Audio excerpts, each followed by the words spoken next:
እንደምናመሻችሁ ሰላም ነው ሁሉም ሰው ዛሬ መስገን ደና ከረማችሁ ዛሬ ቆጠራ የለም አይዟችሁ እግዚአብሔር አምላካችን የተመሰገነ ይሁን በጣም ወንደርፉል አምልኮ ነው ጌታ ይባርካችሁ ስለ መለኮታዊ ተሐድሶ በጀመርነው ሐሳብ ላይ እንቀጥልና ባለፈው ሳምንት ልባችሁን በመንገዳችሁ ላይ አድርጉ በሚል ሐሳብ ልባችንና መንገዳችን ሳይዛነፍ በተለይ ልባችን ከሌለ መንገዳችን ላይ እግራችን ብዙ አይቆይም የሰው እግር ልቡ ባለበት ስፍራ ኢቨንቹአሊ መገኘቱ አይቀርም ስለዚህ ሀጌ በጣም በተደጋጋሚ ሁለት ጊዜ በአጽንኦት ልባችሁንና መንገዳችሁን አንድ ላይ አድርጉ የሚል ሐሳብ አለ ያ ደግሞ ከዘፍጥረት ጀምሮ እንዳየነው ሰዎች አከሄድ በሚለው ቃል ከእግዚአብሔር ጋራ ይሄዱና ያልሄዱ ሰዎች ያለው ሁኔታ አይተናል በአጠቃላይ ተሐድሶ ማለት በልባችን መታደስ ምክንያት መንገዳችን ሲስተካከል ማለት ነው መንገዳችን ከእግዚአብሔር ጋር ሲሆን ስለዚህ መጽሐፍ ቅዱስ በጣም በተደጋጋሚ የልብ ተሐድሶን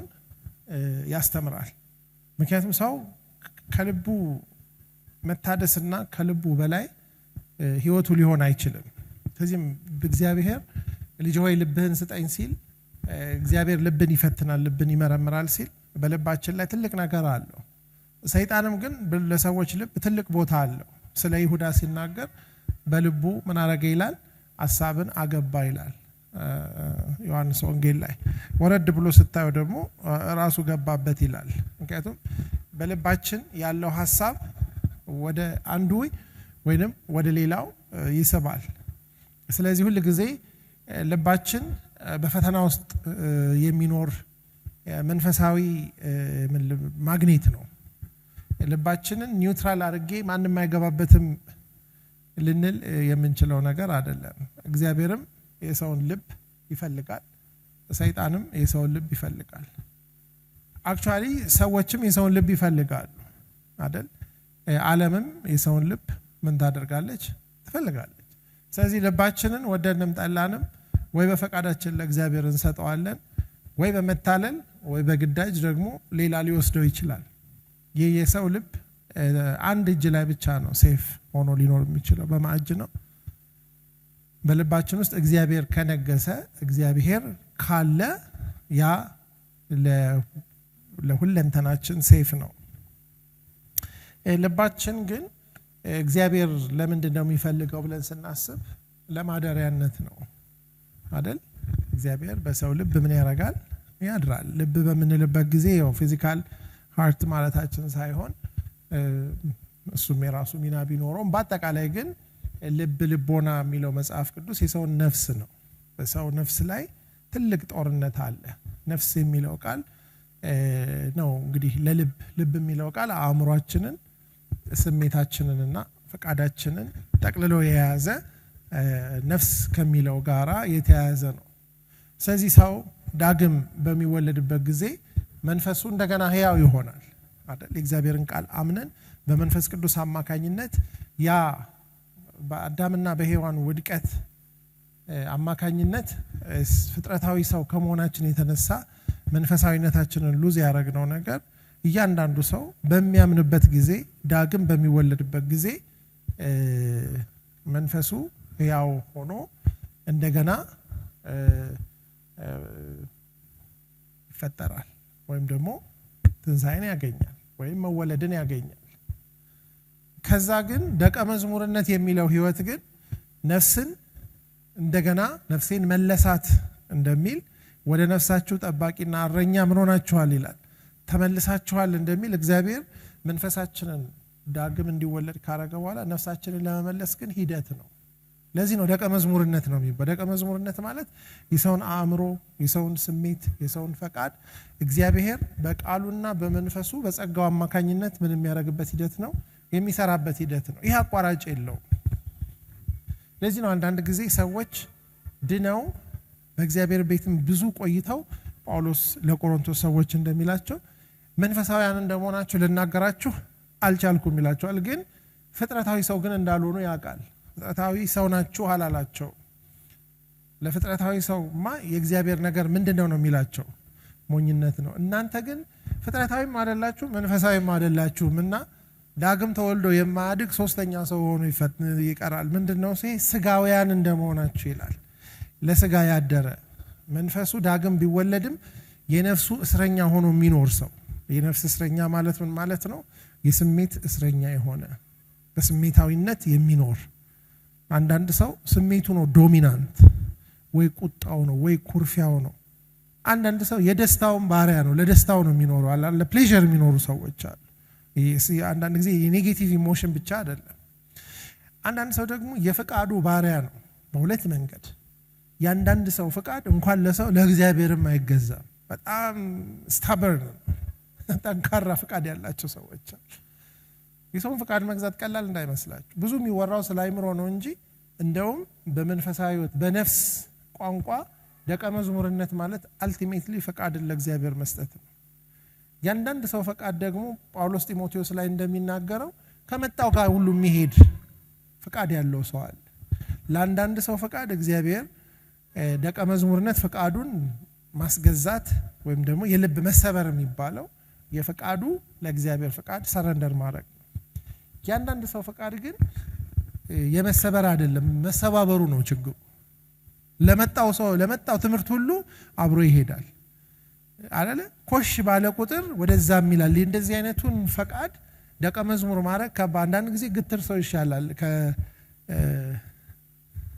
ገብቷቸዋል ስለምስቁ አንዳንድ አማርኛ ሲያጥረኝ እናንተ እንዲሁ ይገባቸዋል ስለዚህ ደቀ መዝሙርነት ነፍስ የምንለው ይሄ ነው በጣም አብስትራክሽን ውስጥ መግባት የለብን ይሄ ሂደት ነው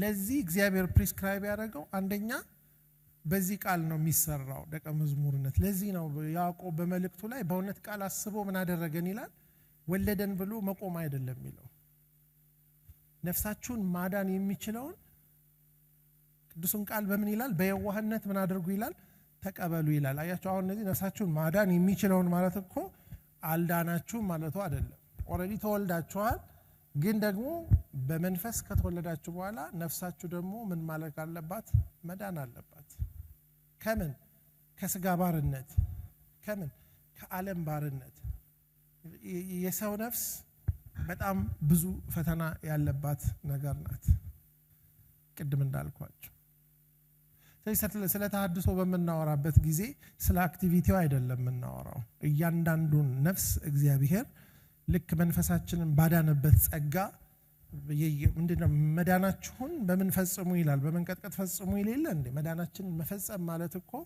ጌታ ያልሰራው እኛ አዲስ የምንሰራው ነገር አለ ማለት አይደለም ግን እግዚአብሔር ሁለንተናችንን ለማዳን የሰጠንን ጸጋ ልክ መንፈሳችንን ዳግም እንዲወለድ ሕያው እንዲሆን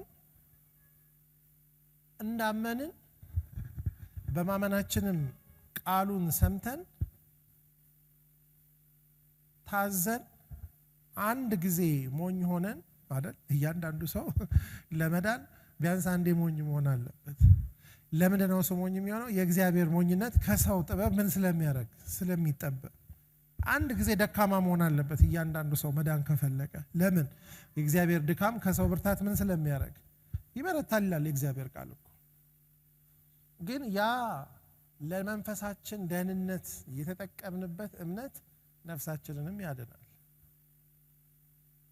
አሁን ያንን እምነት አንዴ ብቻ ሳይሆን ኮንቲኒዩሊ ጻድቅ ግን በእምነቱ አይደለም እንደሚለው በምን ይኖራል ይላል በህይወት ይኖራል ስለዚህ አሁን ይሄንን የእግዚአብሔርን ቃል የምናነበው እምነት ቀስቃሽ ስለሆነ እምነት መጋቢ ስለሆነ ነፍስን ማዳን የሚችለው ብቸኛ ይሄ ነው በሌላ መንገድ ሰው ነፍሱን ከኃጢያትም ከሰይጣንም ከዓለምም ከራሱም ሊያድን አይችልም እግዚአብሔር አንድ ጊዜ እኛን ለማዳን ፈጽሞ ይሄንን ቃል ምን አድርጓል ሰጥቷል በርግጥ የሰውን ነፍስ ደቀ መዝሙር ለማድረግ ዲሳይፕል ለማድረግ ወይንም ደግሞ ዲሳይፕል የሚለው ደቀ መዝሙር የሚሉ ሁለቱም አስቸጋሪ ቃሎች ናቸው ዲሲፕሊን ለማድረግ ማለት ነው በስርዓት ለማስኬድ ደቀ መዝሙርነት ማለት በስርዓት መኖር ማለት ነው ስርዓቱ ምንድነው መሪውን መስሎ መኖር ነው አንድ ሰው እኮ ዲሳይፕል ነኝ ማለት ምን ማለት ነው በተሰጠው ዲሲፕሊን እየኖርኩ ነው ማለት ነው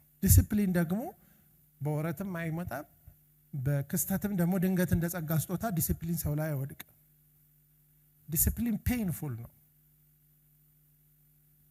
እንደው ዕብራውያን ላይ ቅጣት ነው የሚለው ያው እኛ ቅጣት ስለምንወድ አተረጓጎማችንም ዲሲፕሊን ቅጣት ነው የምንለው ቅጣት ለለመዱት ጥሩ ነው የሚለው ምንድነው እሱ ዲሲፕሊን ለለመዱት ሰዎች ፍሬው ጥሩ ነው እና ይሄ የዚህ ታድሶ ትምህርትን ስናስብ አንዳንድ ጊዜ መርዘሙን ብዙ አትጥሉት በሂደት ውስጥ ጳውሎስ ለዕብራውያን እንደሚነግራቸው ከጊዜ የተነሳ አስተማሪዎች መሆን ሲገባችሁ ማለት ያሳለፉት ጊዜ እንዲሁ ባክ ነው አሁንኛ በጌታ ቤት ብዙዎቻችን ብዙ አመታት ኖረናል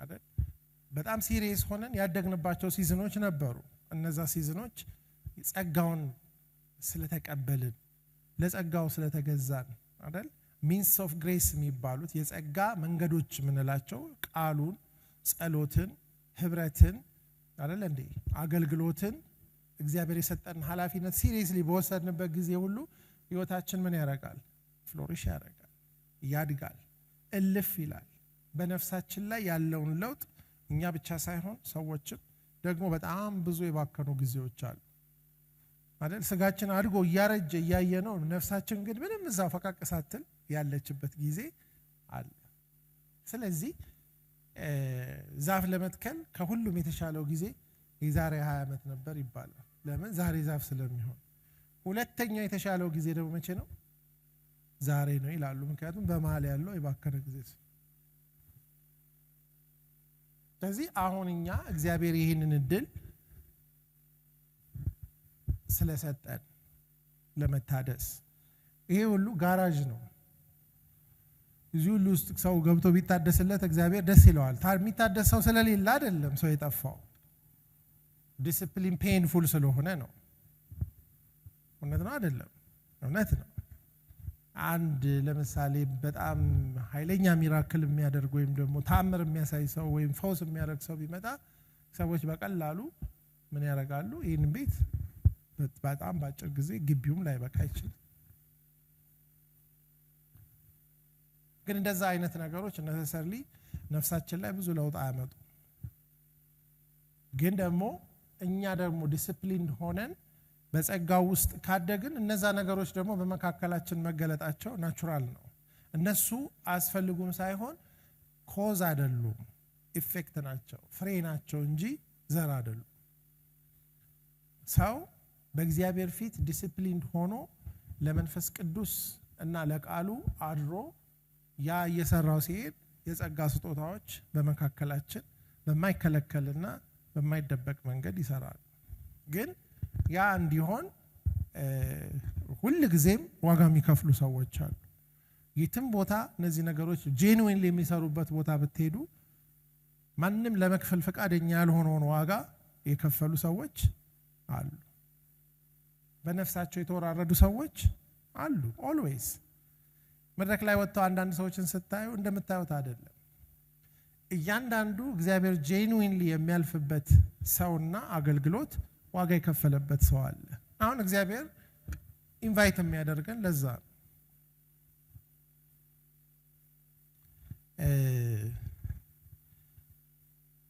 ይሄ ሁሉ የተሐድሶ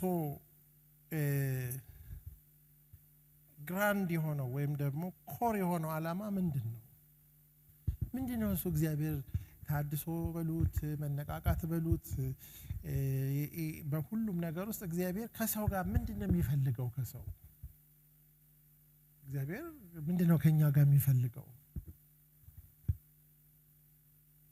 ደጋግሜ እንደምላችሁ እግዚአብሔር ምን እንደሚፈልግ መጀመሪያ ምን እንዳረጋ ወይ መጨረሻ ምን እንደሚያደርግ ማወቅ ጠቃሚ ነው በቃ እሱ ይነግረናል እሺ በቃ ምንድነው የሚፈልገው ማወቅ ከፈለጋችሁ ራእይ 21 እና 22ን ማንበብ ነው መጨረሻ ላይ የሆነው ነገር ነው የሚፈልገው እሱን ማንንም ሰው ሊያስቀረው አይችልም እኛ ልንቀር እንችላለን እንጂ ነገሩ አይቀርም ገብታችኋል ምነው ነገር እኛ የመግባትና የመውጣት መብት አለ ነገሩን ግን እግዚአብሔር ያረጋዋል ከአሁንም በፊት ብዙ በሚሊዮን የሚቆጠሩ ሰዎች ለዛ ነገር ብቁ ሆነው ጆይን አድርገዋል ግን እሱ ውስጥ ያለው በሱ ልብ ያለው ቁጥር እስኪሞላ ትውልድ ይቀጥላል እንጂ እግዚአብሔር ያሰበውን ቁጥር አይቀዛውስ የመግባት እንትናል ምንድነው ሱራይ 21 እና 22 ላይ የሚፈልገው እግዚአብሔር ባጭሩ ምን እንደሆነ ታውቃላችሁ ቅድምም ተዘምሯል ከኛ ጋር ቤተኛ መሆን ነው የሚፈልገው የእግዚአብሔር ማደሪያ ድንኳኑ ከሰዎች ጋር እንዲሆን ፊዚካል መቅደስ በማያስፈልገው ቀንና ሌሊት ቤተሰብ ሆነን እንድንኖር ነው የሚፈልገው ግልጽ ነው አይደል እንዴ አዲስ ሰማይ አዲስ ምድር አዲስ ከተማ አይደል ከዛ እግዚአብሔር በቃ ያንን ቤተሰብ እየሰራ ነው ይሄ ቤተሰብ መጀመሪያ ተፈጥሮ ነበር ተጀምሮ ነበር ግን የተደናቀፈ ፕሮጀክት ነው ዘፍጥረት 1 እና 2 ላይ ብታዩት እግዚአብሔር የሚፈልገው ምሳሌ 8 ላይ እንደሚናገረው ተድላዬ በሰዎች ልጆች ነበር እንደሚለው ዘፍጥረት 1 እና 2 ላይ እንደምናየው እግዚአብሔር ከሰዎች ለሰዎች ዩኒክ የሆነ ባህር ስለዚህ ከሰዎች ጋር እግዚአብሔር የሚገናኝበትን ከሰዎች ጋር ጊዜ የሚያሳልፍበትን ኤደን የሚባል የአትክልት ስፍራ ወይም ደግሞ የመኖሪያ ስፍራ የፈጠረው እግዚአብሔር ነው ሞዴሉን ፈጥሮ አዳምን እና ሔዋንን በቃ ይሄንን አበጁ ጠብቁ እግዚአብሔር እየመጣ ቪዚት ያረጋቸው ነበር ኤደን ማለት ምን ማለት ነው ትርጉሙ ደስታ ማለት ነው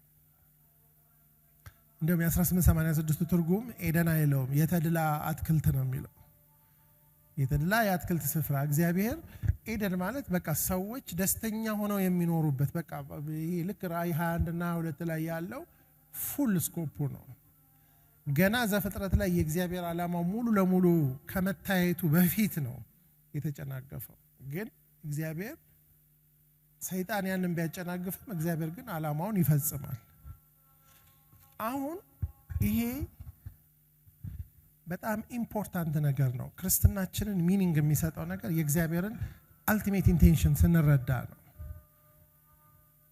ህይወታችን ዝም ብሎ ሃይማኖት እንዳይሆን የሚያደርገው በአንድ ግራንድ ፕሮጀክት ውስጥ ነው ያለ ነው ይሄ ፕሮጀክት እንዴት እየሄደ እንዳለ እንዴት መሄድ እንደሚገባው ደግሞ ይሄ መጽሐፍ ብቻ ነው ሊነግረን የሚችለው እንግዲህ ይሄንን ካላነበብን በምን መንገድ ልናቅ እንችላለን ከመገመት ውጪ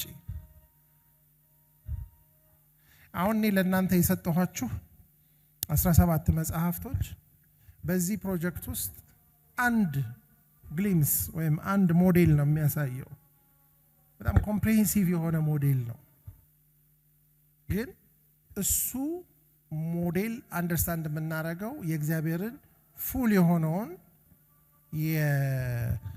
የፈቃዱ ዕውቀት ይባላል ጳውሎስ ለኤፌሶን ሰዎች ከእግዚአብሔር ምክር አንድም እንኳን አላጎደልኩባችሁም ሲል በርግጥ የኤፌሶን መልእክትን ስታነቡት የእግዚአብሔር ፉል ካውንስሉ የእግዚአብሔር ለብዙ ትውልዶች የተሰወረው ነገር አሁን ለሐዋርያቱ ተገልጧል ያለውን የእግዚአብሔርን ሙሉ ኢንቴንሽኑን በጣም በሚገርም መንገድ በአንድ ኤፌሶን መልእክት ውስጥ ጳውሎስ ያስቀምጠዋል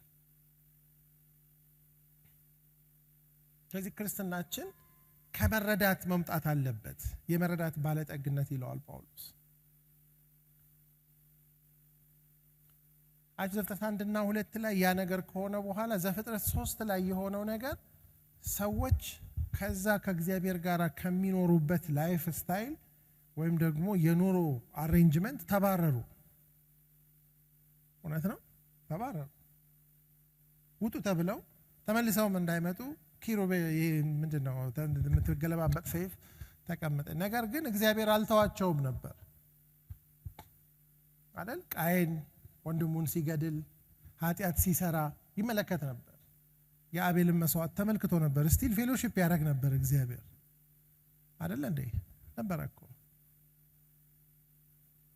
ግን በኖ ዘመን የነበረው ነገር ብዙ ጊዜ ነግራችኋለሁ ከዘፍጥረት 3 እኩል ነው ኖ ላይ ሀፕን ያደረገው በኖ ዘመን ምንድነው ታውቃላችሁ እግዚአብሔር መንፈሴ ለዘላለም በሰው ላይ ምን አያረግም አለ ያ በቃ መጀመሪያው ላይ ተባረሩ ከዛ እግዚአብሔር ደግሞ ተለያቸው መንፈስ ቅዱስ ከሰው ላይ በቃ ከሰው ጋራ የማይሆንበት ነገር ተፈጠረ እሱ በጣም ሰፊ ሐሳብ ዘፍጥረት 11 ላይ ደግሞ የሆነው ነገር ምንድነው ሰዎች በቃ በራሳቸው ትልቅ ቤት መስራት ጀመሩ እግዚአብሔር የሌለበት እንደውም እኛ ራሳችን ሄደን እናየዋለን ጉዱን ብለው እንደማለት ስለዚህ ምን ይላል እግዚአብሔር ቋንቋቸው እንደባልቆ በተናቸው ይላል ስታነቡ ዘፍጥረት ላይ ወደ ምድር ሁሉ ምን አረጋቸው ይላል አባረራቸው ተለያቸው በተናቸው ይሄ በጣም ዲዛስተር ነው ይሄ ተሐድሶ ያላስፈልገው ተሐድሶ ሌላ ለምን ያስፈልጋል ስለዚህ እግዚአብሔር ይሄንን ነው ሪስቶር የሚያደርገው እንደው ሐዋርያት ሥራ 14 ላይ ሄዳችሁ ስታነቡ ጳውሎስ ምን ይላል በቃ እንደፈለጉ እንዲሄዱ ለቀቃቸው ይላል በራሳቸው መንገድ እንዲሄዱ አሕዛብን ሁሉ ተወና አንድ ወገን ብቻ ለራሱ መረጠ ዘዳግም 32:8 ላይ ታውታላችሁ ሌላውን ምንም ቢያረጉ አሕዛብን just he left them alone ከእግዚአብሔር ጋር አልነበረም ለዚህ ነው ጳውሎስ ኤፌሶን ላይ ባላገሮች አልነበራችሁ you're not ወገንም አልነበራችሁ actually enemy ነበራችሁ ነው የሚል ጠላቶች ነበራችሁ ከዛ ነው እንግዲህ እግዚአብሔር ከሁለቱ አንድን ሰው ለመፍጠር ብሎ ሁለቱንም አስታርቆ የሱ የሆኑትና ያልሆኑትንም እነሱንም ደግሞ ከሱ ጋር አስታረቀ ሰላምን አደረገ ይላል ይሄ ፕሮሰስ is on the make አሁን እኛ አህዛቦች በአዲስ ኪዳን መግባት አገኘን ይላል አይልም ይላል ተቀበለን ይላል ምን እንድንሆን ልጆቹ እንድንሆን የሚገርማችሁ ነገር ብሉይ ኪዳንን ስታጠኑ በተለይ እስከ ከአብርሃም በኋላ ነው እንግዲህ እግዚአብሔር ሁሉንም ትቶ አባሮ በመድር ላይ ሁሉ በትኗቸው ቴብል ኦፍ ኔሽንስ ይባላል ዘፍጥረት 10 ላይ ስታነቡ የት እንደተበተነ ያሳያል እሱ በጣም ጥልቅ ሰፊ ሐሳብ ነው ዘፍጥረት 12 ላይ ግን እግዚአብሔር እነዛ እንደሌሉ አድርጎ ከአብርሃም ጋራ ዲል ማድረግ ጀመረ እና የሚገርመው ነገር ከአብርሃም ጋራ ፌሎሺፕ ማድረግ ጀመረ አክቹአሊ አብርሃም እንዴ ወዳጅ አብርሃም እንዴት ከሱ ሚስጥር ተጠብቃለሁ ይያለ አንዳንድ ሚስጥሮችንም ይነግረው ነበር አይደል እንዴ ከእርሱ በኋላ ቤተሰቡንም ስለኔ ስለሚያስተምር አብርሃም ታላቅ ወገን ነው ይላል ደግሞ አብርሃም የእግዚአብሔር ምን ተባለ ይላል ወዳጅ ስለዚህ በቃ እግዚአብሔር ቤት አገኘ ማለት ነው እና አብርሃም ቤት ይመጣ ነበር እግዚአብሔር ያ ወዳጅነት በይስሐቅ እና በርብቃ ከዛ በያዕቆብ በልያ በራሔል ይያለ ቀጠለ ዮሴፍን ደሞ ስታውት ሲሸጥ እግዚአብሔር አብሮት ተሸጠ ለምን ባሪያም ሆኖ እግዚአብሔር በእጁ ስራውን ይሰራለት ነበር እስረኛም ሆኖ እንደዛ በጣም የሚገርማችሁ ነገር ከዮሴፍ በኋላ ግን በዙ እግዚአብሔር ለአብርሃም እንደነገረው 400 ዓመት ከቆዩ በኋላ ዲሳር ለአሁን ቤተሰብ አይደሉም ከቤተሰብ ቀጥሎ የሚመጣው በብዙ ቤተሰቦች የሚሰራው ነገር ምን ይባላል ኔሽን ይባላል ህዝብ ናቸው ስለዚህ ከህዝብ ጋራ አንድ ቤት አይኖርም በህዝቡ መካከል ለማደር ድንኳን ይሰራልኝ አለ እግዚአብሔር እውነት ነው ውሸት ነው እዚህ ላችኋል ድንኳን ይሰራልኝ ያ ድንኳን ምን ይባላል ሶስት ስም አለው የማደሪያው ድንኳን ይባላል ማን ነው የሚያድርበት የእግዚአብሔር ማደሪያ ዳመናው ይመጣል በመካከላቸው መኖሩ ይታወቃል ችግር ሲኖርም ይመጣል ዳመናው ካልሄዳ ምን ያረጉም ነበር እግዚአብሔር ሜዳ አልፈለገም አንድ ወርም ቢሆን ይቆያሉ አይደል ተንቀሳቃሽ ቤት ነበር የመጀመሪያው መቅደስ ሌላ ስሙ ደግሞ ምን ይባላል የመገናኛው ድንኳን ማናማ የሚገናኝበት ሰውና እግዚአብሔር ስለዚህ እግዚአብሔር ያ ፍላጎት ነበረው ከሰው ጋራ ማደር ከሰው ጋራ መገናኘት ሌላ ምን ይባላል ቤተ መቅደስ ይባላል ብዙስ መቅደሱ በኋላ የመጣው ነው የቃል ኪዳኑ ታቦት አለ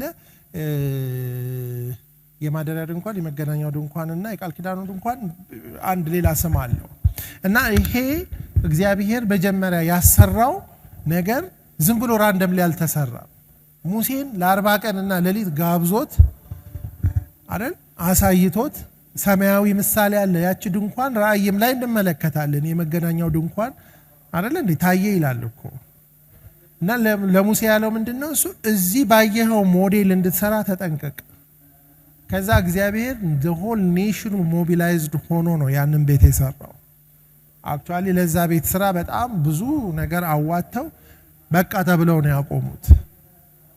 ለሴቶች የፈትል ጥበብ፣ ለቀጥቃጮች ብረት የሚሰሩበት፣ ለባስሌልና ለእንትና የሚሰሩ እግዚአብሔር ኔሽኑ ነው ያንን ቤት። ከዛ መጨረሻ ላይ ምን ይላል? ሙሴ ሲያየው ኤግዛክትሊ በተራራው ላይ እንዳየው አድርገው ሰርተውት ነበር ይላል። እና በጣም ደስ ብሎ መረቃቸው ይላል። እዚህ ውስጥ እግዚአብሔር ሊያድርበት እንዳለው የእግዚአብሔር ክብር ሞላው። ከዛ በኋላ እግዚአብሔርና ሰውን የሚያገናኘው ነገር ድንኳን ውስጥ ደግሞ የእግዚአብሔር ክብር የሚያድርበት ታቦት ነበረ አይደል? ታቦት ውስጥ ደግሞ ምንድነው ያለው? አንድ ነገር ቃሉ ነበር።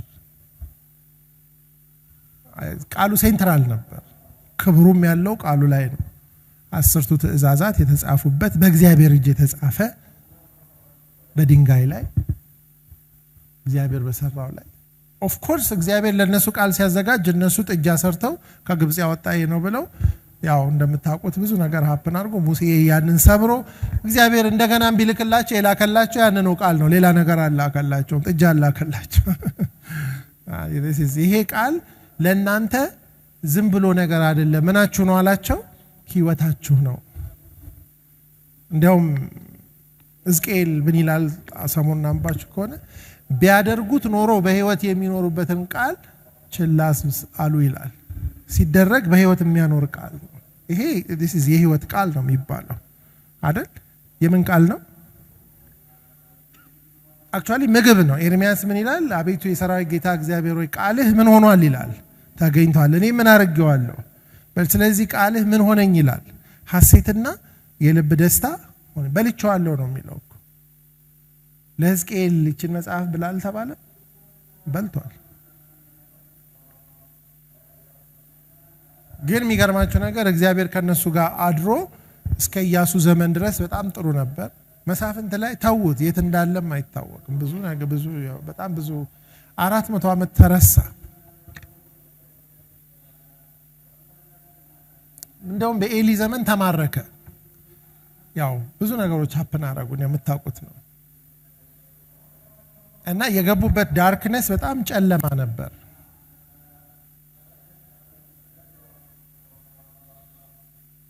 ከዛ እንግዲህ እግዚአብሔር ሰው ያለ የሚልበት ዘመን ላይ በአጋጣሚ የልጅ ያለ የምትል አንድ ሴት አግኝቶ እግዚአብሔር ከሷ ጋራ ተፈራርመው እኔም ልጅ እሰጣለሁ አንቺም ሰው ትሰጫለሽ የሚለው ደረጃ ሲደርሱ ተስማሙ። ታውቃላችሁ ማነች እሷ? ሳሙኤልን ሰጠች። ከእግዚአብሔር ለምኛለሁ ስትል እንግዲህ ሳሙኤል ነው እንደገና እንግዲህ ኔሽኑን ሪከቨር እንዲያደርግ ያደረገው። በሳሙኤል ያደረገው ነገር ምንድነው? እግዚአብሔርን እንደገና በመካከላቸው እንዲኖር። ኦፍ ኮርስ ከሳሙኤል ቀጥሎ የዳዊትንና የሰለሞንን መቅደስ እና ዘመን እናያለን። ያ የወርቃማ የሚባል የእስራኤል ዘመን ነበር። አሁን የማደሪያው ድንኳን ሳይሆን ዳዊት ለእግዚአብሔር ቤት መስራት ፈለገ። ስለዚህ ቤት ተሰራ ለእግዚአብሔር በሰለሞን አማካኝነት። ከሰለሞን በኋላ እንደምታዩት እነዚህ ሰዎች ምን የመሰለ ቤት እግዚአብሔር እዛም ቤት ላይ ክብሩን ለቆ ዳመና ወርዶ እሳት ወርዶበት እዚህ ቤት ላይ በቃ እኖራለሁ ብሎ ተስፋ ሰጥቶ እግዚአብሔር ግን ሰዎቹም የሆኑ አይደሉም። ለሚቀጥለው 400 ፕላስ ይርስ እርስ በርሳቸውም ተከፋፈሉ። መጨረሻ ላይ ሕዝቅኤል ላይ እንደምታዩት ኤርሚያስ ላይ እንደምታዩት ይሄንን ቤት አባላሹት። እግዚአብሔር ክብሩ ለቆ ሄደ ይላል ሕዝቅኤል። ይሄኛው መበላሸት አገር አፈረሰ፣ ከተማ አፈረሰ። እውነት ነው። ያን የመሰለ መቅደስ ምን አረገ? ቤተሰብ አፈረሰ። ሊትራሊ ያልፈረሰ ነገር የለም። ግን መቅደስ መካከለኛ ነው። የእግዚአብሔር ቤት ሁሌ በህዝቡ ዋና የሱ መኖር የነሱ ህልውናቸው ነበር። ስለዚህ አሁን የምናጠናው በሚመጡት ወራቶች ከዚህ ቀውስ ውስጥ እንዴት ነው እሱ የወጡት? ለ70 ዓመት በምርኮ ወደ ባቢሎን ሄደዋል። አገር የላቸው፣ መቅደስ የላቸው፣ ስርዓታቸውን ይሄ አጠቃላይ ብዙ ነገራቸውን ሉዝ አድርገዋል። እግዚአብሔር እንደገና ምክንያቱም ዓላማው ራእይ ላይ ያሰበው ነገር መፈጸም ስላለበት አይደል? አሁን በመናየው በዚህ ባነበብናቸው ሐጌ ላይ ዘካርያስ ላይ ዕዝራ ላይ እንደምናየው ነህምያ ላይ እንደምናየው በኤርሚያስና በሕዝቅኤልም ትንቢት እንደሚነገረው እንደገና ቤቱ ሁለተኛው ቤት የሚለዋል ሁለተኛው ቤት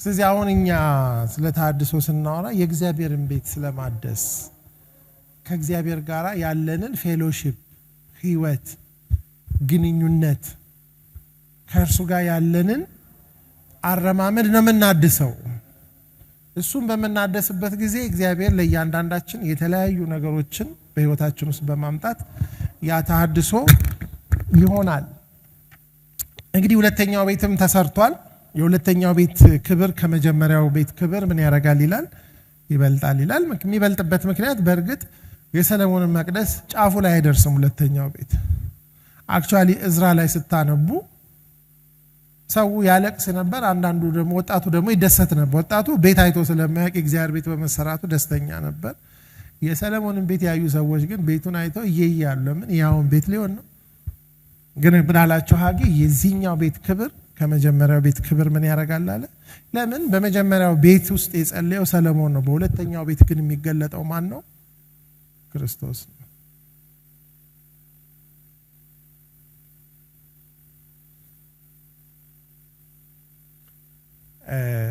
ጌታ ከመጣ በኋላ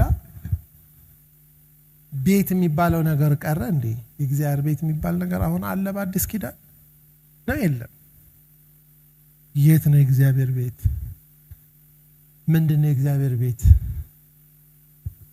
ይሄ ነው ብዙ ቤት ነው ያለው እንደ ይሄ ከሆነ የትኛው ነው ትክክለኛ የእግዚአብሔር ቤት ያው ብዙ ክርክር አለ የኛ ቤት ነው የእግዚአብሔር ቤት ብለው ሰዎች ይከራከራሉ መጽሐፍ ቅዱስ ግን የሚለው ነገር አለ ስለዚህ this week next week ምን ስለ እግዚአብሔር ቤት መነጋገር አለብን ይሄ የምናነባቸው ሞዴሎች ያንን የፈረሰውን የእግዚአብሔርን ቤት እንደገና ስለመጠገንና ስለመስራት ከእግዚአብሔር ጋር ያለንን ህብረትና አንድነት ስለመስራት ኢየሩሳሌምን እግዚአብሔር በመካከላችን የሚኖርበትን ነገር ምንድነው የፈረሰውን ቅጥር የተቃጠለውን በር የተጎሳቆለውን ህዝብ ስለማደስ ነው የሚያወራው ይሄ መንፈሳዊው አስፔክት ኦፍ የእግዚአብሔር ቤት ካልገባን በስተቀር የምናነባው ነገር ሁሉ በጣም ብዙ አስቸጋሪ ሌላ ታሪክ ማንበብ ይሻላል ከገባን ግን it's very fascinating ነው እግዚአብሔር እንዴት እንደሚሰራ ማየት እንችላለን ስለዚህ ይሄንን አሁን በዚህ 2 ሳምንት 3 ሳምንት የምናየውን ሐሳብ የሚመራውን ቃል ሁለተኛ ጢሞቴዎስ ላይ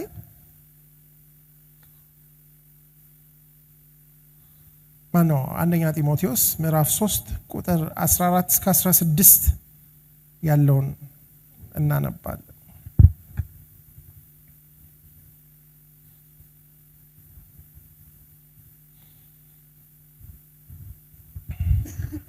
ምን ይላል ጳውሎስ ለጢሞቴዎስ ፈጥኜ ወደ አንተ እንድመጣ ተስፋ አድርጌ ይህንን እጽፍልሃለሁ ብዘገይ ግን በእግዚአብሔር ማደሪያ ቤት መኖር እንዴት እንደሚገባ ታውቅ ዘንድ እጽፍልሃለሁ ቤቱም የእውነት አምድና መሰረት የሕያው እግዚአብሔር ቤተክርስቲያን ነው ይላል ዋው በምን የት መኖር እንዴት እንደሚገባ ነው የሚለው በእግዚአብሔር ማደሪያ ቤት መኖር እንዴት እንደሚገባ ታውቅ ዘንድ ስለዚህ as Christians እግዚአብሔር በሚያድርበት ቤት ውስጥ እንዴት መኖር እንደሚገባን ማወቅ አለብን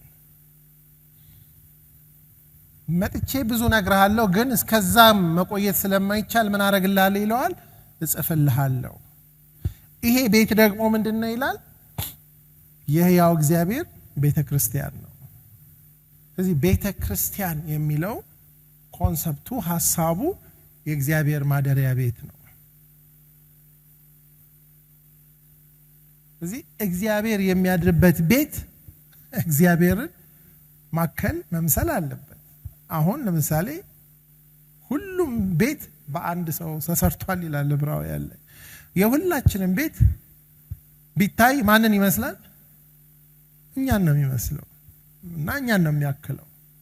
ለእግዚአብሔር የሚሰራ ቤት ደግሞ እግዚአብሔርን የሚያስገባ እግዚአብሔርን ደስ የሚያሰኝ እግዚአብሔር ቤት መኖሪያ ስለሆነ ማደር እንዲችል መጥቶ ምን ማደር ማለት መቆየት ማለት ነው አይደል? የሚያድር ሰው የሚቆይ እንግዳ ነው።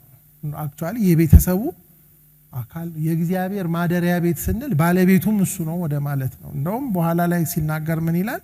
ቤቱም ምንድነው የሚለው? ቤቱም እኮ ነው የሚለው አይደል? የእውነት አምድና መሰረት። ስለዚህ ቤቱ መለያው ምንድነው? እሱ መሰረቱም ምንድነው? እውነት ነው። አምዱም ቤቱን የሚሸከመው ፒላሩ ምንድነው? እውነት ነው። ከዚህ ውጭ እውነት የለም አይደል? እግዚአብሔር የእውነት አምላክ ነው። አሁን አንዱ የጠፋው ኮሞዲቲ ምንድነው? እውነት። ሰይጣን ደግሞ ሐሰተኛና የሐሰት ምንድነው? አባት። እሱም ደግሞ ቤት ሲሰራ በምን ላይ ነው መሰረቱንና አምዱን የሚያደርገው? በሏ። ስለዚህ ቤቱ ውስጥ ሐሰት ካለ እግዚአብሔር አይሆንም። ስለዚህ እግዚአብሔር በእኛም ውስጥ በእኛም መካከል እውነትን ይፈልጋል። እንደ ቃሉ የሆነ ህይወትን ይፈልጋል። ስለዚህ ቤት ሲናገር ምን ይላል? እግዚአብሔርን የመምሰል ምስጢር ያለ ጥርጥር ታላቅ ነው። በስጋ የተገለጠ በመንፈስ የጸደቀ ለመላእክት የታየ በአሕዛብ የተሰበከ በዓለም የታመነ በክብር ያረገ ይላል። እግዚአብሔርን የመምሰል ምስጢር ታላቅ ነው ብሎ እዚህ ጋራ መዝሙር በሚመልክ መሰረት የሚዘረዝረው ማንን ነው? በስጋ የተገለጠ ማን ነው? በመንፈስ የጸደቀ ማን ነው? መንፈስ ቅዱስ የመሰከረለት አይደል እንዴ? ለመላእክት የታየ ማን ነው? በአሕዛብ የተሰበከ በዓለም የታመነና በክብር ያረገ ምንድነው እያለን ያለው? እግዚአብሔር የሚፈልገው ቤት ሞዴሉን ኦሬዲ ሰጥቶ ሄዷል። ማን ነው? የእግዚአብሔር ሙሉ ክብሩ የክብሩ መንጸባረቅ በሰውነት ውስጥ ሲገለጥ ማን ነው? ኢየሱስ ነው። በእርሱ ደስ የሚለኝ የምወደው ልጄ አብና እኔ አንድ ነን እስኪል ድረስ። ስለዚህ እግዚአብሔር አሁን የሚፈልገው የሰለሞንን መቅደስ አይነት እንድንሰራለት አይደለም። ሙሴ የሰራውን የማደሪያ ድንኳን እንዲደገምለት አይደለም። ወይም ደግሞ እነ ዘሩባቤል የሰሩትን ሁለተኛውንም ቤት አይደለም። ይሄንን ማየት ከፈለጋችሁ ዮሐንስ ላይ ሲራችሁ ዮሐንስ ምዕራፍ 2 ወንጌል ላይ በጣም የሚገርም ነገር ጌታ ይናገራል።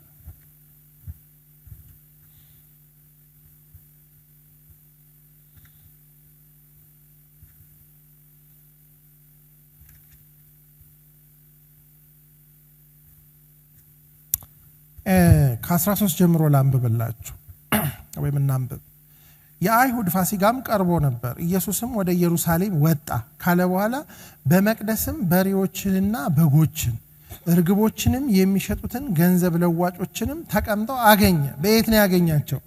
በመቅደስ። ምንድነው የሚሸጡት? በሬ፣ በግ፣ እርግብ፣ ገንዘብ ለዋጭ። የገመድ ጅራፍም አበጅቶ ሁሉን በጎችንም በሬዎችንም ከመቅደስ ምን አረጋቸው ይላል? አወጣቸው። የለዋጮችንም ገንዘብ አፈሰሰ፣ ገበታቸውንም ገለበጠ። እርግብ ሻጮችንም ይህንን ከዚህ ወሰዱ፣ የአባቴን ቤት በሏ የንግድ ቤት አርጉት ነው እንደሚለው በሉ እንጂ አታድርጉት አላቸው። ደቀ መዛሙርቱም የቤትህ ቅንዓት ይበላኛል ተብሎ እንደተጻፈ አሰቡ ይላል። እንግዲህ ይህን በደንብ እንድታስቡት ነው። አክቹአሊ ሌሎች ወንጌሎች ላይ ቤቴ ለአሕዛብ ሁሉ የጸሎት ቤት ይባላል። ምን ማለት ነው? ከሰዎች ጋር መገናኝበት፣ ከሰዎች ጋር የምኖርበት ስፍራ። እናንተ ግን የወንበዴዎች በሏ ዋሻ አደረግስና እግዚአብሔር ቤቱ ዋሻ ሆኗል። የማ ዋሻ ደግሞ መደበቂያ ነው፣ ቤት ደግሞ መኖሪያ ነው። ሁለቱ ልዩነቱ ትልቁ እሱ። የሚገርማችሁ ነገር ይሄንን በደንብ ያጠኑ የመጽሐፍ ቅዱስ ሰዎች ሲናገሩ ይሄ ቢዝነስ በጣም ሉክሬቲቭ የሆነ ቢዝነስ ነው። ምን ማለት ነው? በጣም ብዙ ገንዘብ የሚገኝ ሁሉ አይሁድ እየመጣ መስዋዕት ሲያቀርብ ያገሩን ገንዘብ ይዞ ይመጣል የገንዘብ ይሄ መኒ ኤክስቼንጁ ለክኛ ሀገር ብላክ ማርኬት ማለት they make so much money እና ሰው ገንዘብ ይዞ ይመጣል ገንዘብ ይለውጣል በግ ይገዛል በሬ ይገዛል መጨረሻ ላይ እንትኑ እኮ መንፈሳዊ አገልግሎት ነው የሚመስለው ግን ቤቱ መጨረሻ ላይ ምን ሆነ የንግድ ቤት ሆነ አክቹአሊ እግዚአብሔር ሳይሆን ሰው ንግዱን የሚመራው ሊቀ ካህኑ ነበር ኖበዲ ማንንም ሊያስወጣቸው አይችልም ጌታ ካልሆነ ሌላ ሰው ገርፎ ሊያስወጣው የማይችለው ቢዝነስ ነው ስለዚህ የእግዚአብሔር ቤት በእግዚአብሔር ስም የንግድ ቤት ሆነ which exactly አሁን ያለው ሁኔታ ማለት እሱ ራሱ ጅራፍ አነሳ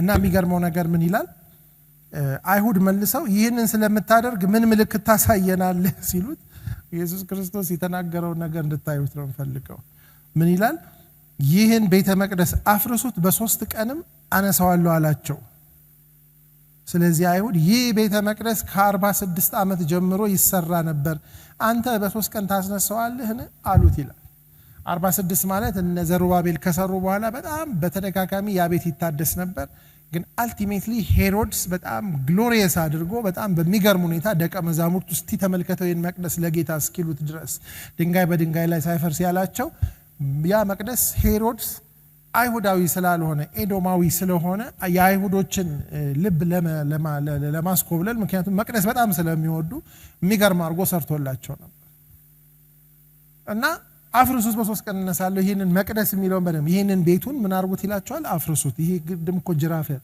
እነሱ ምን ያሉ ይላል 46 ዓመት ይፈጅ እንዴት ግን እሱ ይናገር የነበረው ቤት የትኛውን ቤት ነው ይላል እርሱ ግን ስለ ሰውነቱ ቤተ መቅደስ ይል ነበር አሁን ይሄንን ትራንዚሽን እንድንረዳ ነው አዲስ ኪዳን ላይ ስንመጣ ቤተ ድንጋዩ ሳይሆን ቤተ ሰውነቱ ስለ ሰውነቱ ይናገር የትንሳኤውን ሰውነት ድሮንም እግዚአብሔር ኢንተረስቱ ያለው ድንጋዩ ላይ ድንኳኑ ላይ አይደለም ማደር የሚፈልገው ማላይ ነበር በሰዎች ውስጥና መካከል ስለዚህ ይሄ በጣም ቁልፍ ቃል ነው ትራንዚሽን አለ በጣም አስገራሚ ነገር ነው ሉቃስ 2 ላይ ስታዩት ጌታ 2:49 ላይ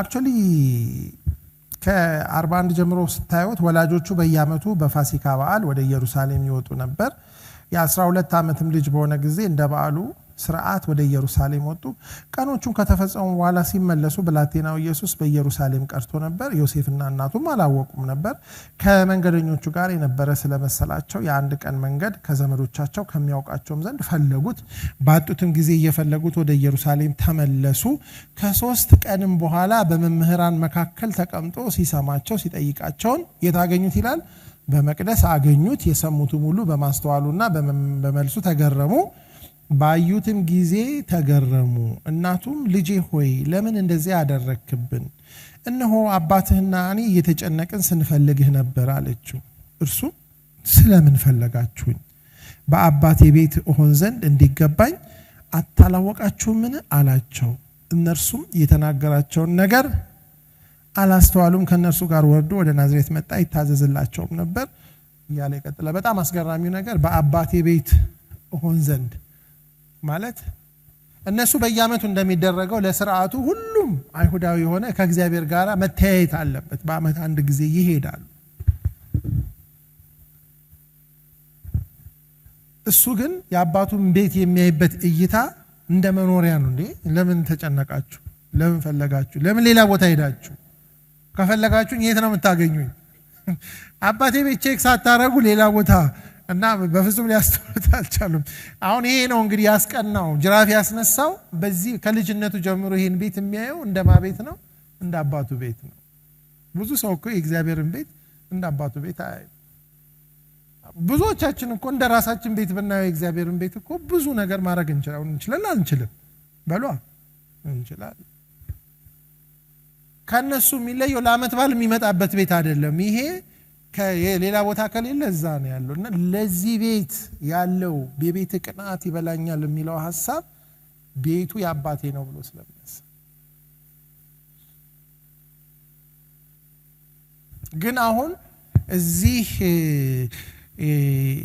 ዮሐንስ 2 ላይ ያለው ሐሳብ ከተነሳ በኋላ ነው አስተዋሉ የሚለው ከጌታ ተነስቶ ብዙ ነገር ሲያስቡ ለካ እያዩት ያ የብሉይ ኪዳን ሞዴሉ በመቅደስና በድንኳን የነበረው ነገር እግዚአብሔር ወደ ኦሪጂናል ኢንቴንሽኑ ኦሬዲ ምን አርጎታል መልሶታል ለምን መንፈሱ እንደገና ወደ ሰዎች ተመለሰ አይደለ እንዴ በጣም በሚገርም ሲምቦሊክ በሆነ መንገድ እኮ ነው መንፈሱ የተመለሰው ያንን ግንብ ሲሰሩ በደብልቅልቅ ቋንቋ የተበተኑትን ሰዎች እኮ መንፈሱ ሲመጣ እኮ በተለያየ ቋንቋ በአንድ ልብ ነበሩ አይደለ እንዴ መከፋፈል ሳይሆን ዩኒቲ የተፈጠረበት ቋንቋዎቹ አልነበሩም ችግሮቹ ልባቸው ትክክል ስላልሆነ በቋንቋ ተከፋፈሉ እዚህ ጋር ግን ልባቸው ትክክል ስለነበረ በብዙ ቋንቋ አንድ ሆኑ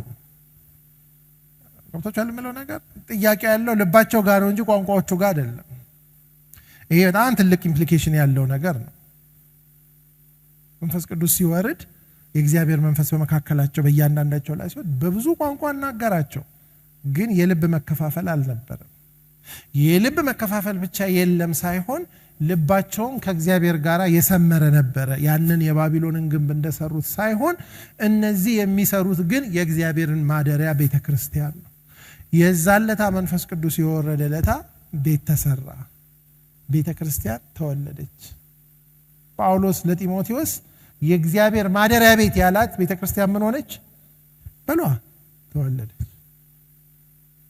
this is amazing እና እግዚአብሔር ያለውን ሴንስ ኦፍ ሂውመር እንድታዩ ነው እንፈልገው እዛ ቦታ ላይ አመፀኛ ስለነበሩ በብዙ ቋንቋ መግባባት አቅቷቸው የሚጀምሩትን ስራ ጥለው ተበተኑ እዚህኛው ላይ ግን በብዙ ቋንቋ እግዚአብሔርን ያከበሩ የእግዚአብሔር ያሰበውን ቤት ምን ማድረግ ጀመሩ መስራት ጀመሩ በ30 አመት ውስጥ በሐዋርያት ሥራ ውስጥ ስታዩ የእግዚአብሔር ቤተክርስቲያን ምን ሆነች ታነጸች ይችላል አይደለ በእግዚአብሔር ቤት ከኢየሩሳሌም ጀምሮ እስከ ሮም ድረስ ምን ሆነ ተሰራ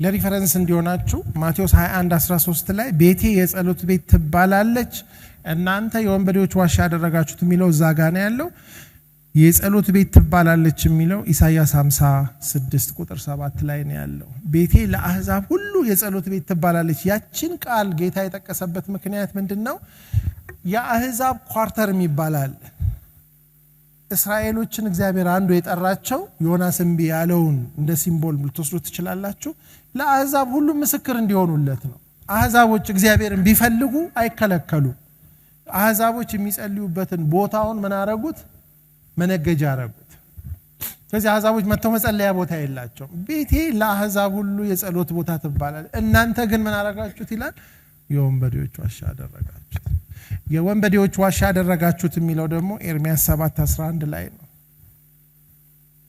ኤርሚያስ በነበረበት ጊዜ ሊትራሊ የወንበዴ ዋሻ ሆኖ ነበር ታነቡት ታውታላችሁ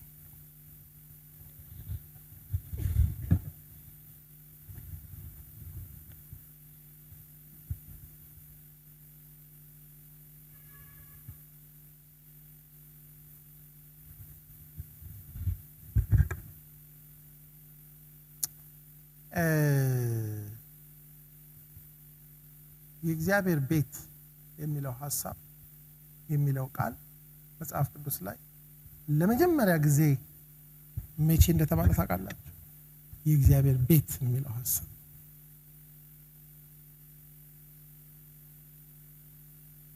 የሚያክሰዋል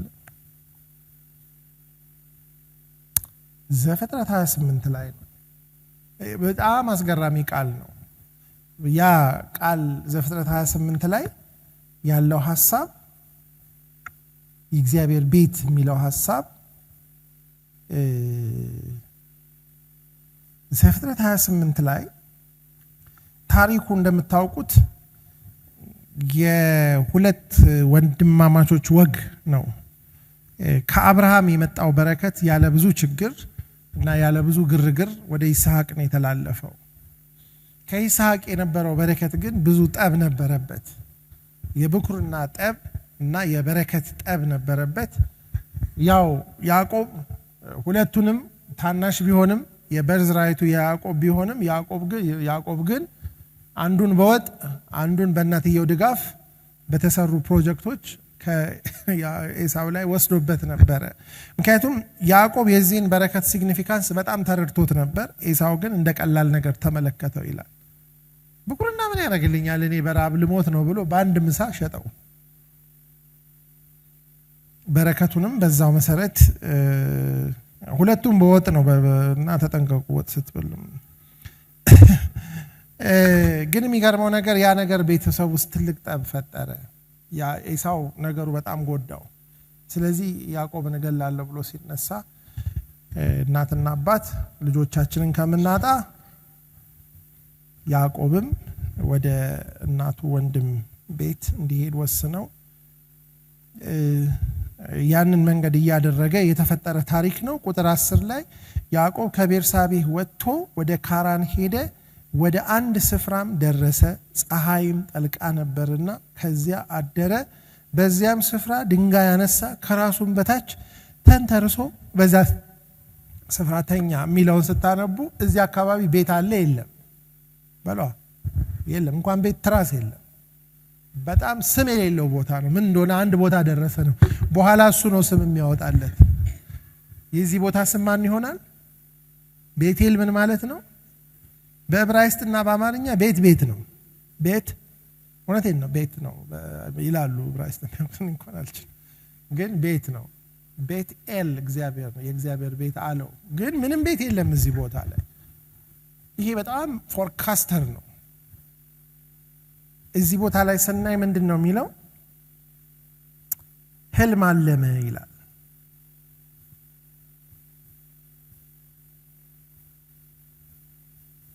መሰላል በምድር ላይ ተተክሎ ራሱም ወደ ሰማይ ደርሶ እነሆም የእግዚአብሔር መላእክት ይወጡበትና ይወርዱበት ነበር። እነሆም እግዚአብሔር በላይ ቆሞበት ነበር። እንዲህም አለ፣ የአባት የአብርሃም አምላክ የይስሐቅም አምላክ እግዚአብሔር ነኝ። ይህችን አንተ የተኛህባትን ምድር ለአንተ ለዘርህ እሰጣለሁ። እንደ ምድር አሸዋ ይሆናል ዘርህ። እስከ ምዕራብ እስከ ምስራቅ እስከ ሰሜን እስከ ደቡብ ተስፋፋለህ። የምድር አሕዛብ ሁሉ በአንተ በዘርህ ክርስቶስ ይባረካሉ።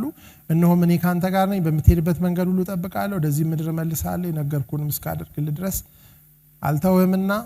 ያዕቆብም ከእንቅልፉ ተነሳ፣ በእውነት እግዚአብሔር በዚህ ስፍራ ነው፣ እኔም አላወቅኩም ነበር አለ። ፈራ፣ እንዲህም አለ፣ ይህ ስፍራ እንዴት ያስፈራ! ይህ ስፍራ የእግዚአብሔር ቤት ነው እንጂ ሌላ አይደለም። ይህ የሰማይ ደጅ ነው። ያንን ቦታ የእግዚአብሔር ቤት ያስባለው ነገር nothing else የማመገኘት ነው። እግዚአብሔር በዚህ ስፍራ ነው። ሳላስበው ለካ ሰው ቤት ነው የገባው። የእግዚአብሔር ቤት ይኸውላችሁ፣ የፈለገ ነገር ቢኖር እግዚአብሔር ከሌለ የእግዚአብሔር ቤት አይደለም። የእግዚአብሔር ቤቱን የእግዚአብሔር የሚያደርገው የእግዚአብሔር መገኘት ነው አይደል? እንኳን ለሰውም እኮ አሁን የነዘኪ ቤት ነው የነሰላም ቤት ነው ስንል እነሱ መኖር አለባቸው። እነሱ ከለቀቁት በኋላ እኮ የነሱ ቤት ይሆናል እንዴ? በቀጥሎ የሚመጣው ባለቤት ነው። this is very important። ከምንም ነገር ጋር የእግዚአብሔርን ቤት እንዳናያይዘው፣ ምንም ነገር በሌለበት ቦታ እግዚአብሔር መኖሩ ይበቃል። ዛሬ ሰዎች አንድ ቤት የእግዚአብሔር ቤት ለማስመሰል በጣም ብዙ ድራማ፣ የአክቲቪቲ፣ የፕሮግራም፣ የስትራክቸር ብዙ ነገር ይሰራል፣ የዶክትሪን ነገር። ግን እግዚአብሔር ከሌለ ምንም የለም። ይሄ ቃል የሚገርመው ነገር ይሄንን ስፍራ ማልዶ ተነሳ፣ ድንጋይ ወስዶ ሐውልት አደረገ፣ አቆመው፣ በላዩ ዘይት አፈሰሰ። ይሄ ሁሉ ነገር ስትራክቸሩ በኋላ ነው የመጣው። እግዚአብሔር ስላለ ነው ቤት የሆነው እንጂ ያዕቆብ እነዚህ ነገሮች ስላደረገ እግዚአብሔር ቤት አይሆንም። ከዛ በኋላ ያንን ስፍራ ቤቴል ብሎ ጠራው። አስቀድሞ የዛ ከተማው ስም ሎዛ ይባል ነበር ይላል። ያዕቆብም እንዲህ ብሎ ተሳለ እግዚአብሔር ከኔ ጋር ቢሆን እያለ ይቀጥላል። ያው ይሄ ከእግዚአብሔር ጋር የጀመረው ድርድር በያቦቅ ወንዝ ላይ ከእግዚአብሔር ጋር ታግሎ እግዚአብሔርን በማየት ሲጠናቀቅ እናያለን። እግዚአብሔር ሙሉ ለሙሉ ሲለውጠው በዛ መሃል ብዙ ታሪክ አለ፣ እዛ ውስጥ አልገባም። እና የዚህ የእግዚአብሔር ቤት ኮንሰፕት ገና መገናኛው ድንኳን ሳይሰራ በሙሴ ጊዜ ሰለሞን መቅደሱን ሳይሰራ ሁለተኛው መቅደስ ሳይሰራ የቤት ኮንሰፕቱ ግን ነበር። ይሄንን ቃል ደግሞ በጣም የሚገርማችሁ ነገር ዮሐንስ 1 ላይ ናትናኤል ሲመጣ በበለስ በታች ተቀምጣየው ስላሉ ደነቀ ገና ምንድነው ያለው? ከዚህ የሚበልጥ ምን ታያለህ ይላል።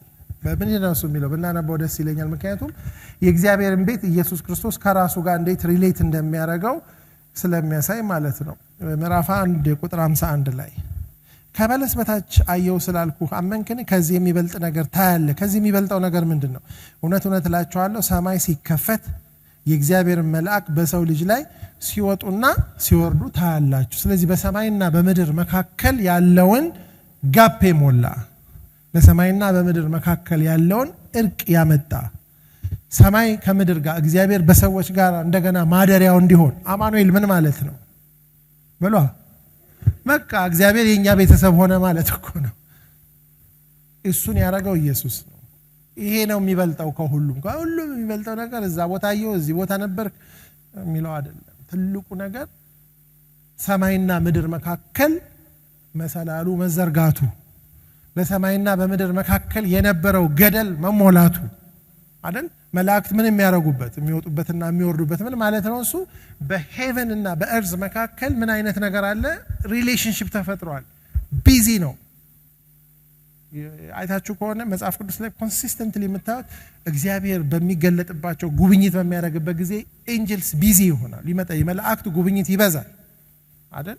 ሁሉ ጊዜ በሙሴም ጊዜ ስታዩ፣ በኢያሱም ጊዜ ስታዩ፣ በዳዊት ጊዜ ስታዩ፣ በተለይ ደግሞ በጌታ መወለድ አካባቢና በሐዋርያት ስራ ላይ ኤንጀልስ አርመን ቢዚ ናቸው። ሰዎችን ምን ያረጋሉ? ኢንስትራክት ያረጋሉ፣ ሚኒስተር ያረጋሉ። ይሄ በጣም አስገራሚ ነገር ነው። መላእክት ሲወጡበትና ሲወርዱበት ማለት ነው። እሱ ሰማይ ሲከፈትና እግዚአብሔር ለምሳሌ አሁን እነዘኪያ እንደ ተጠቅሚባቸዋል ቤት አለ አይደል? እናንተ ስንት ነው ባለፈ ያላችሁ? 32 የቤት አገልጋዮች አሏችሁ። ስንት ነው? 1 2 ነው አይደል? ደግሞ አንዳንድ ቤት አለ 3፣ አንዳንድ ቤት 20፣ አንዳንድ ቤት ስንት አለ? ቤተ መንግስት ስትሄዱ በዛ ያለ ይሄዳል። እግዚአብሔር ደግሞ ትልቅ ስለሆነ በልፍ የሚጠቁ መላእክት አሉ። ምን ልላችሁ ነው? ቤት ውስጥ አገልጋዮችም አሉ። እንትኑ እንድናየው ነው። ኑሮ አለ፣ አክቲቪቲ አለ። እና ያዕቆብ ያየው ነገር ምንድነው? እዚህ ምድረ በዳ ላይ በጣም ቢዚ የሆነ ነገር አለ። እግዚአብሔር ምን እያደረገ እንደሆነ መላእክት ምን ያደርጉ ነበር? ቢዚ። ምክንያቱም ልክ ሄቨን ሲዘጋ የእግዚአብሔርን ያክል አክቲቪቲ ነው የሚኖረው። ምክንያቱም የሚገለገለው ማን ስለሆነ? እግዚአብሔር ስለሆነ። እኛ እኮ አናይም እንጂ እግዚአብሔር ፕሬዘንሱ ሲመጣ እኮ ኤንጀልስ አካባቢውን ምን ያደርጉታል? ጌታ ኢየሱስ ክርስቶስ ሲወለድ አንድ መልአክ ነው እንደ ወረደው? ለእረኞቹ የተገለጡ ስንት መላእክት ነው? ድንገትም ስንት መልአክ ነው የሚለው? ብዙ መላእክት አይደል? ከአንዱ መልአክ አብረው ተገለጡ እየዘመሩ። ሌላው እኮ ስላላየን ነው እንጂ a lot of things happen። በጣም የሚገርማችሁ ነገር ኢያሱ ላይ እኮ ለኢያሱ የተገለጠለት የእግዚአብሔር መልአክ ነኝ ብሎ ለኢያሱ የተገለጠ እኮ አንተ ከኛ ወገን ነህ ከጠላቶቻችን ሲለው ምንድነው ያለው? አይደለም እኔ የእግዚአብሔር ሰራዊት አለቃ ሆኜ መጣሁ። ምን ማለት ነው? አብሮት ምን አለ ማለት ነው? ሰራዊት አለ። እሱን ደግሞ አሁን አርኪኦሎጂካሊ የኢያሪኮ ፍርስራሽ ሲገኝ እንዳለ በእጅ ተገፍቶ ወደ ውስጥ እንደወደቀ ነው ያገኙት። እነሱ ጮሁ እንጂ አልገፉትም። ከነርሱ ጋር አብሮ ሌሎች ይሄ ኤልሳ ለዛ ልጅ የሶሪያ ሰራዊት ከቦት እያለ ምን እንዳለ ትዝ ይላችኋል? ከእኛ ጋር ያሉት በሏ ከነርሱ ጋር ከነሱ አይደለም ነው ከነርሱ ጋር ካሉት እነሱም ጋር ሌሎች አሉ። ከዛ ምን ተራራውን ሙሉ የእሳት ፈረስና ሰረገሎች ምን አድርገውት ነበር ይላል። ለአንድ ኤልሳ ማለት ነው። እግዚአብሔር በሚያድርበት ስፍራ የእግዚአብሔር ሰራዊት ይሰፍራል። እግዚአብሔርን በሚፈራው ሰው ዙሪያ ምንድነው የሚለው እግዚአብሔር ቃል? የእግዚአብሔር መላእክት ምን ያደርጋሉ ነው የሚለው ይሰፍራሉ ይሄ ምንድነው የእግዚአብሔር ቤት አክብረን እንድናይ እግዚአብሔር በሚገኝበት ስፍራ የእግዚአብሔር ሰራዊት ይኖራል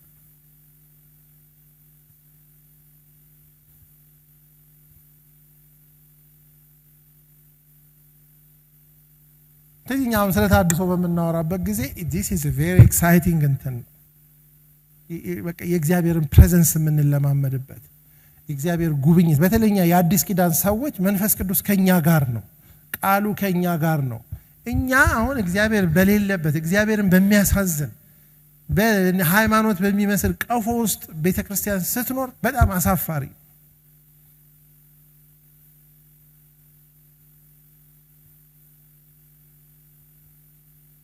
ግልጽ ነው በዚህ የእግዚአብሔር ቤት የሚለው ኮንሰፕት ያዕቆብ ላይ ያለ በጣም ፕሮፋውንድ የሆነ ነገር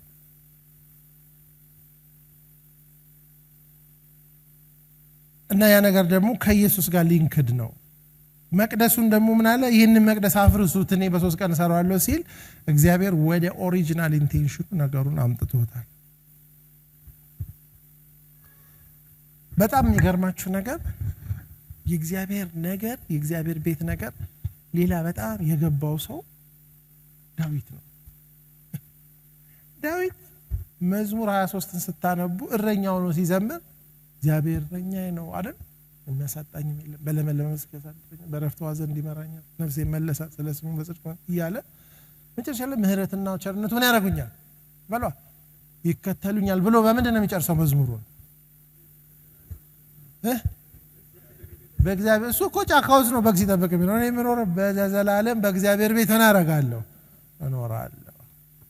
ብቻ አይደለም መዝሙር 27ን ስታነቡ እግዚአብሔርን አንዲት ነገር ለመንኩት እርሷንም መዝሙሩን ወደ ላይ ስታነቡ ሳይቀባ ነው ዳዊት ገና አረኛ ሆኖ እንደውም ወደ ድብላችሁ መዝሙሩን ስታነቡት ምን ይላል እናትና አባቴ ረሱኝ ጌታ ግን ማለት ይሄ ልጅ አንድ ነገር ብቻ አይደለም የሚያስፈልገው ሲጀመር ስንት ነገር ያስፈልገዋል ብዙ ሳይቀባ ነው የዘመረው ሲቀባም እኮ ና ተቀባ ተብሏል ለሚተቀባ ሰው ሁሉ እናትና አባቴ ረሱኝ የሚለው እኮ ለመዝሙር ማሳመሪያ የተጻፈ አይደለም አንዳንድ ቆይስ ወገኖችን ልብ እንዴት ልንካው ተብሎ ግጥም ውስጥ የሚገቡ ነገሮች አሉ ኖ ሳሙኤል እኮ ሊቀባ ሲመጣ እኮ ሊትራሊ ተረስቷል አልተረሳም ሁሉም ካለፉ በኋላ እግዚአብሔር ሁሉም አልፈልግም አለ ሳሙኤል ሌላ ልጅ የለም ለዚህ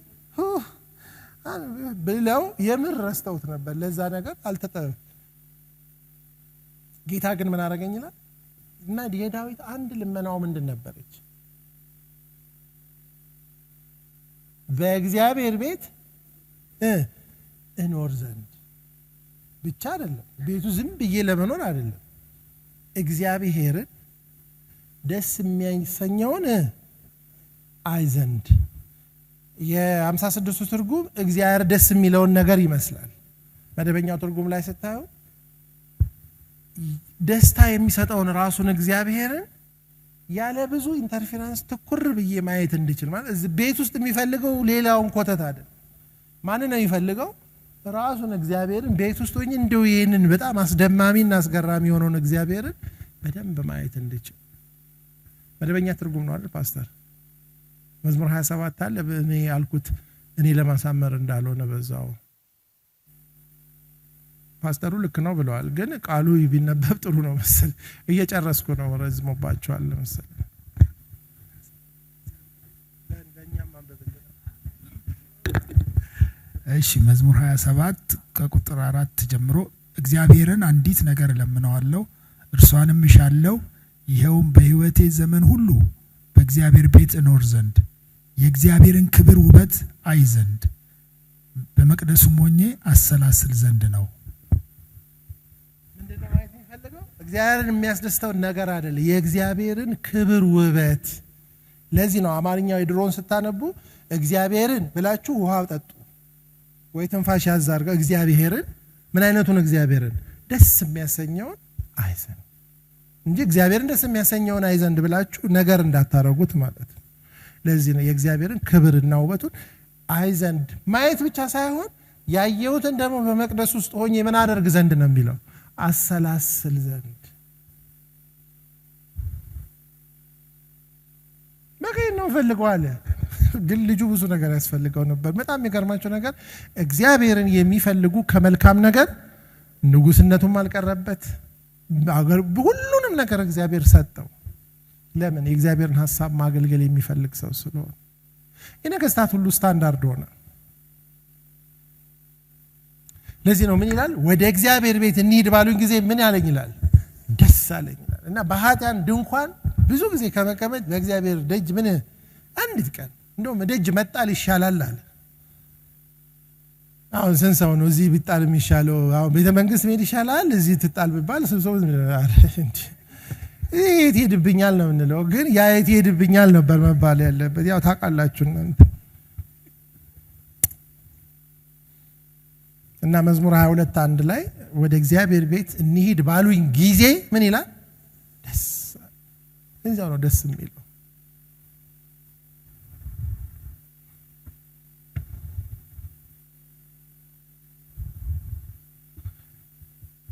አንድ ሐሳብ ተናግረው ሊሰብስበውና ይሄ የሚቀጥል ነው በጣም አሁን አያችሁ የእግዚአብሔርን ቤት መኖር የሚለውን ያያየን ነው ጴጥሮስ ቤት ሆናችሁ ተሰሩ የሚል ደግሞ እኛ ቤት ሆነን እንድንሰራ ደግሞ በጣም ሰፊ እሱ ኔክስት ዊክ እናያለን ከዛ ደግሞ የምትሰሩልኝ ቤት ምን አይነት ነው የሚል ሐሳሱን ሜቢ ወዲያኛው ላይ እናያለን ግን አሁን የእግዚአብሔርን ቤት በአዲስ ኪዳን እንድንረዳ የመጀመሪያው ማቴዎስ 18:20 ላይ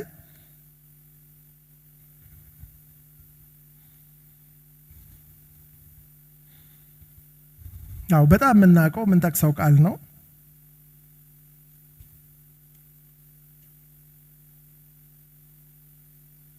ምንድነው የሚለው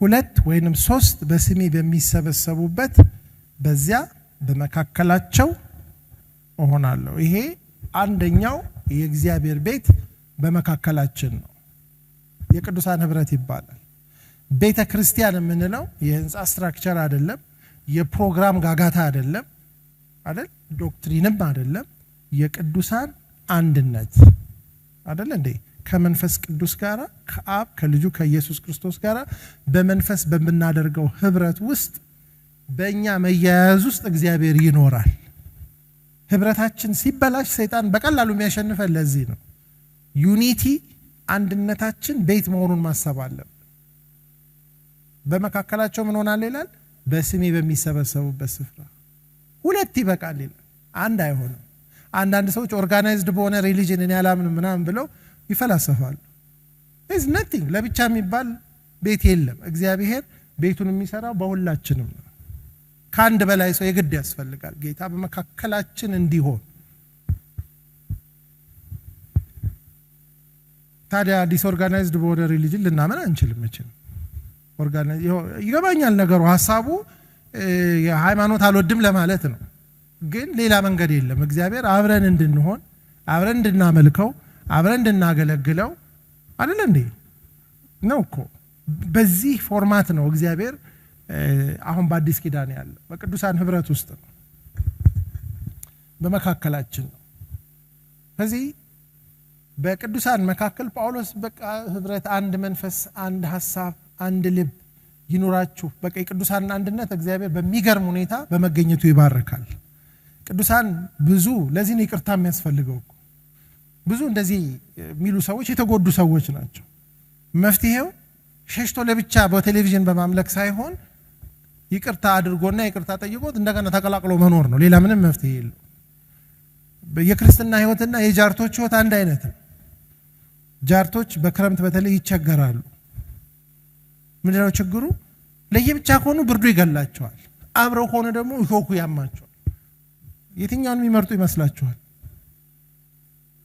በቃ እየተወጋ ከመሞት መሰንበት በቃ ክርስቲያን ሁሉ ጃርት ነው እንደ ጃርት የማይዋጋ ክርስቲያን የለም ስለዚህ ያው እየወጋችሁም የዓለም ብርድ ከሚገላችሁ እዚሁ ከቅዱሳን ጋራ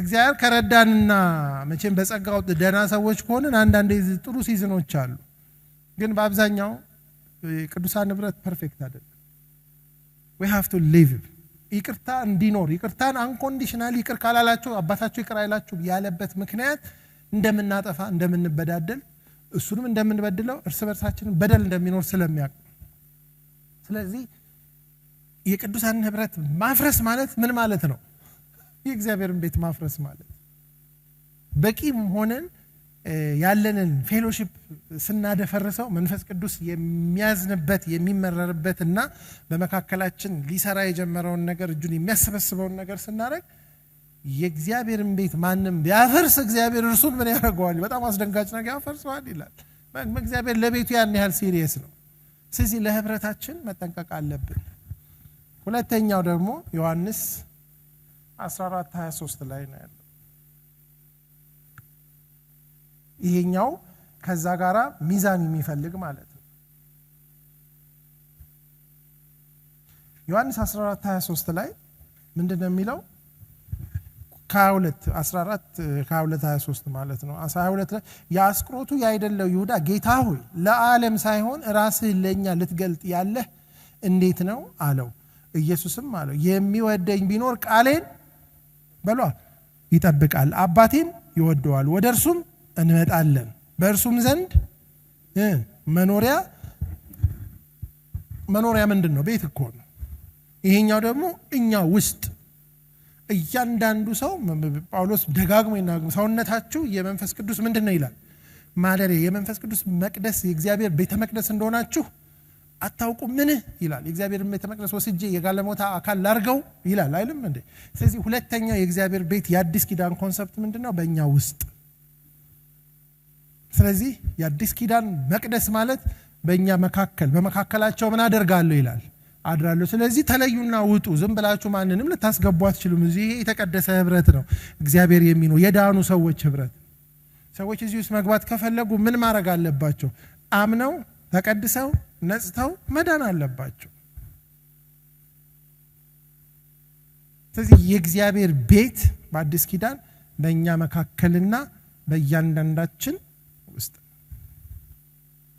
ይሄንን የምናደርግበት መንገድ መንፈሱ እና ቃሉ የእግዚአብሔር መንፈስ ኃይል ይሆናል ቃሉን ያሰማል በቃሉ እግዚአብሔር በመንፈሱ አማካኝነት ይሄንን ቤቱን ይሰራል ማለት ምን ማለት ነው እሱ በሚቀጥለው ሳምንት የምናየው ቤት ለመሆን ተሰሩ ሕያዋን ድንጋይ ሆናችሁ አይልም ጴጥሮስ በሚቀጥለው በዚህ ቤት ውስጥ ማደር እንዴት እንደሚገባ እጽፍልሃለሁ ይሄ ቤት የምን ቤት ነው ይላል መሰረቱም እውነት ነው አምዱም እውነት ነው ይሄ ቤት የእግዚአብሔር ቤት ነው ይሄ ቤት የእግዚአብሔር ቤተክርስቲያን ነው የእግዚአብሔር ቤተክርስቲያን ደግሞ እያንዳንዳችንን በውስጣችን ባለው በመንፈስ ቅዱስ አማካኝነትና ሁላችንን በመካከላችን በሚኖረው በመንፈሱና በጌታ አማካኝነት ይሄ ቤቱ ነው